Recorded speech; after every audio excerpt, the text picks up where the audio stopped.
تنبيه عاجل وهام جدا لكل المغاربة. نحن الآن أمام منخفض جوي قوي يضرب المملكة. المديرية العامة للأرصاد الجوية رفعت درجة اليقظة إلى المستوى الأحمر، محذرة من أمطار رعدية غزيرة وتساقطات ثلجية كثيفة ستجتاح عدة أقاليم خلال الساعات القادمة. هل مدينتكم ضمن القائمة؟ تابعوا معنا التفاصيل بدقة. حسب آخر تحديثات خرائط الطقس، من المتوقع أن تصل كميات الأمطار إلى 80 ملم في مناطق الشمال والوسط، بينما ستكتسي المرتفعات برداء أبيض مع ثلوج قد يتجاوز سمكها 30 سنتيمترا. الأقاليم المعنية تشمل طنجة، تطوان، الحسيمة، إفران وميدلت، بالإضافة إلى مناطق الأطلس والجنوب الشرقي.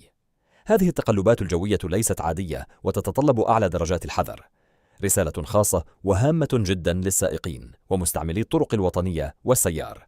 الطرقات الجبلية ستشهد مخاطر كبيرة بسبب الانزلاقات وانخفاض الرؤية إلى مستويات دنيا. نرجوكم تفقدوا إطارات سياراتكم، تأكدوا من جودة المساحات والمصابيح، والأهم من ذلك خففوا السرعة وضاعفوا مسافة الأمان.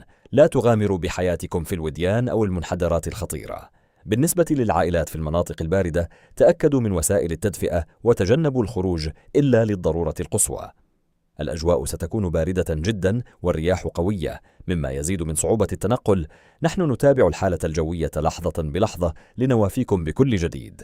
في الختام، نتمنى السلامة والعافية لجميع المواطنين في كل ربوع المملكة.